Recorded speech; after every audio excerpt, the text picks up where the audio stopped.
also need to come up with some kind of a T-slot cleaner. I mean, you can buy those commercially for, machine shop use, but I'm going to build one. I'm going to make one, and to clean out these slots because they're all gacked up.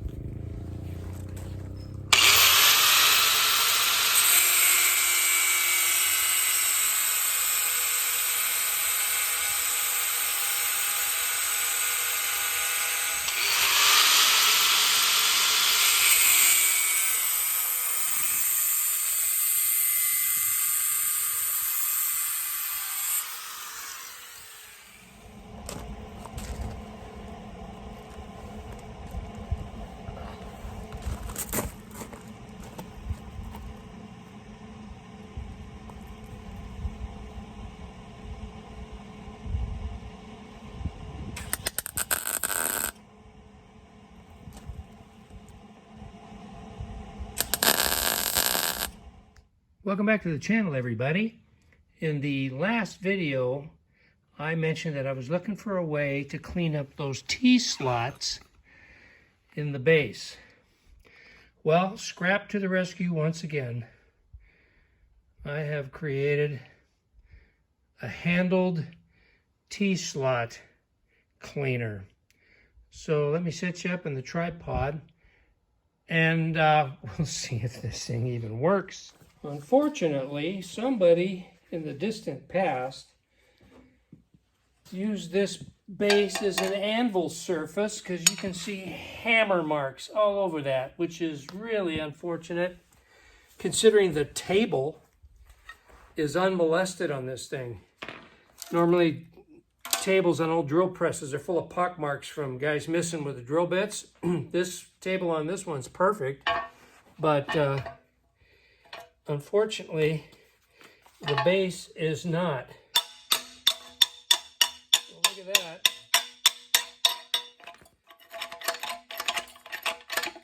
I think we've got a winner here.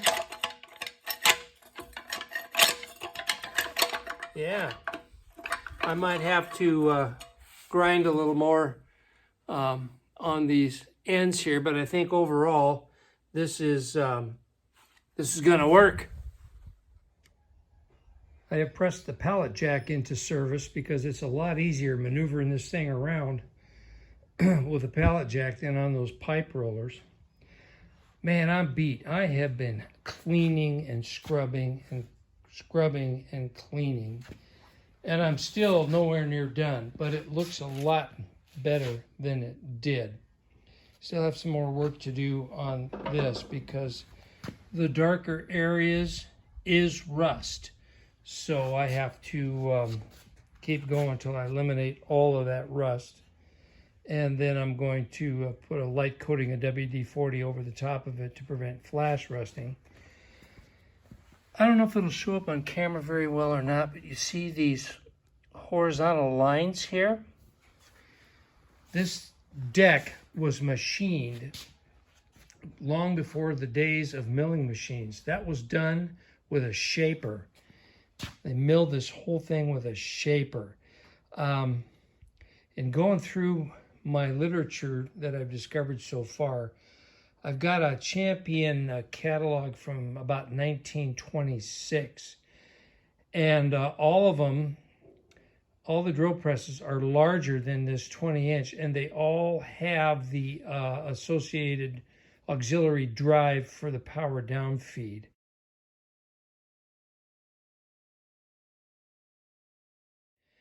I'm convinced mine is a whole lot older, probably turn of the century, because it's a 20-inch, and I've discovered, of course you can't see it on this side, but on the other side there would be a flat machine there with bolt holes in it to attach that auxiliary drive. I'm beginning to suspect this didn't have that for power down feed. I think this is a much earlier drill press or a lower end model drill press from the early part of the 20th century where they didn't include that. That, I believe, was added later according to the research that I've done so far. But anyway, I've also discovered that this gray machine repaint is not the original color like I originally thought. I have been scouring over this, and I found green. I have found red. This thing has been repainted multiple times. And the viewer I mentioned in an earlier either segment on this video or an earlier video, I can't remember. Old man brain, sorry. He said these Champion drill presses were originally, I forget what black he called it, kind of a satin black type of thing. Well, I've discovered that in cleaning. There it is.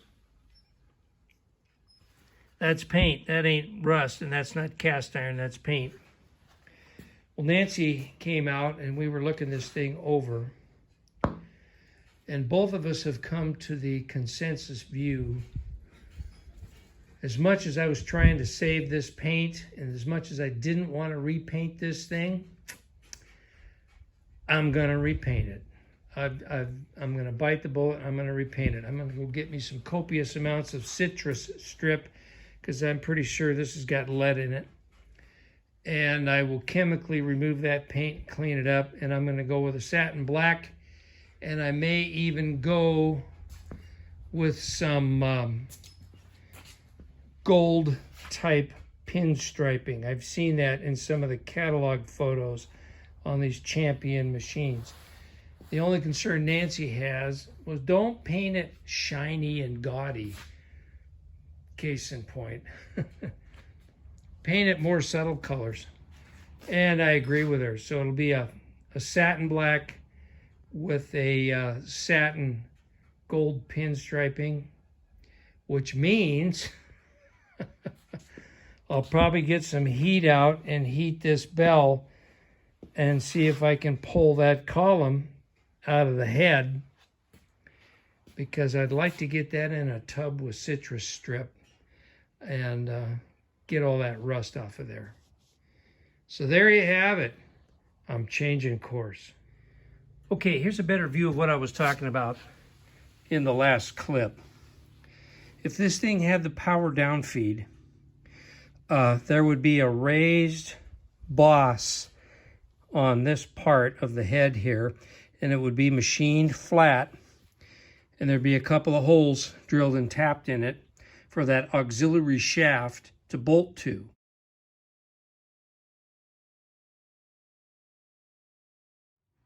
The upper shaft, let me go over and show you,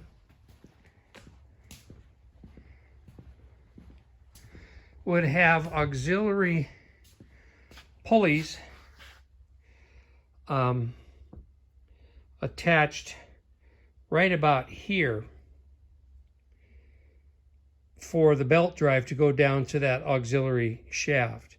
There's no evidence at all on this. I mean, I've pulled this out and looked it all over. There's no wear marks, there's no witness marks, there's no set screw marks anywhere showing this ever had those auxiliary pulleys here. In fact, this shaft is a little short for that, because that belt drive there, from this witness mark here, clear over to here, takes up the lion's share of this shaft. So I'm pretty sure, now that I've looked this over, that I don't have, or this never had, the auxiliary power down feed. Now, I still got some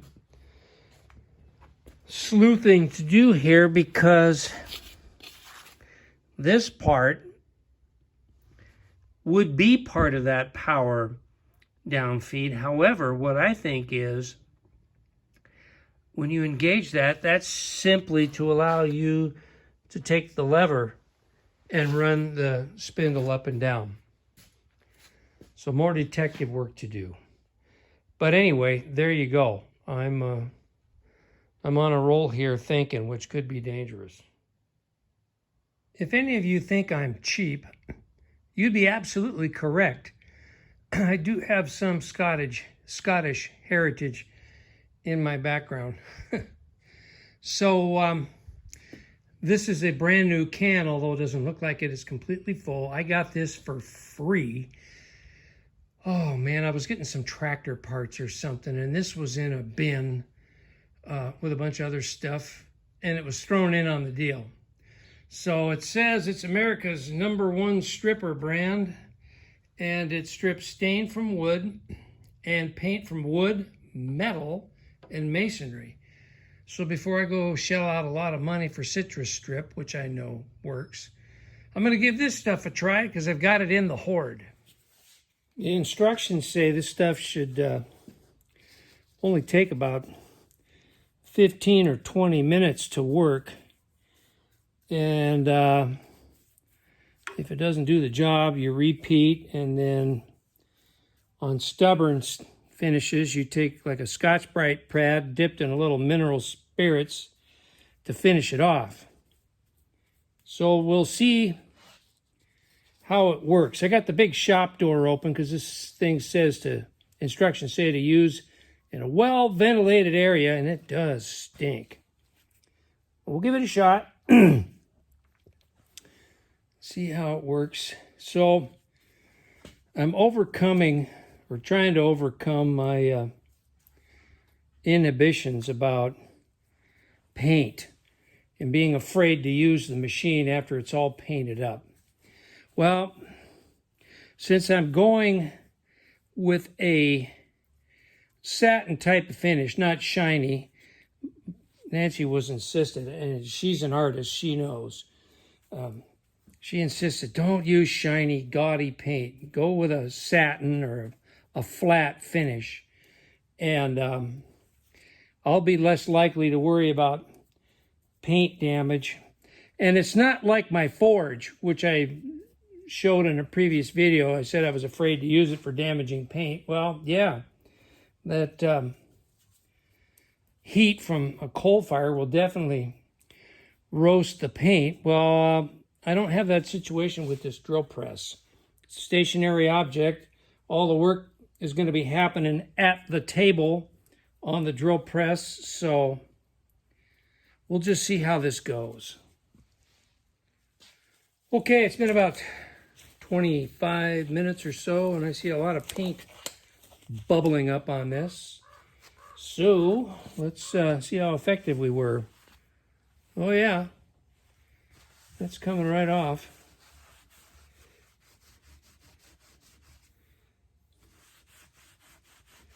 Yeah, got lots of paint coming off here. All right, you can see we're now down to that red paint underneath. And then there's another coat of the black lacquer under that I showed in a previous video. I'm going to have to probably do a couple more iterations of stripping. I think I'm going to apply another coat and just leave it on there for a couple hours. This was only about 25 minutes, and it pretty much peeled off the outer layer of gray. There's more than one layer of gray on here. I'm not going to bother getting paint samples tested for lead. As old as this is, I'm just going to assume it's all lead paint and deal with it that way. That's why I'm chemically stripping it and not just blasting it off with sandpaper, you know, because I don't want to breathe any of that crap. So there you go. I'll bring you back when this is all shiny. Well, that clean chemical stripper worked quite well. Removed all the paint, but surprise, surprise, guess what was under all the paint? Rust. So now I get to polish all that off of there.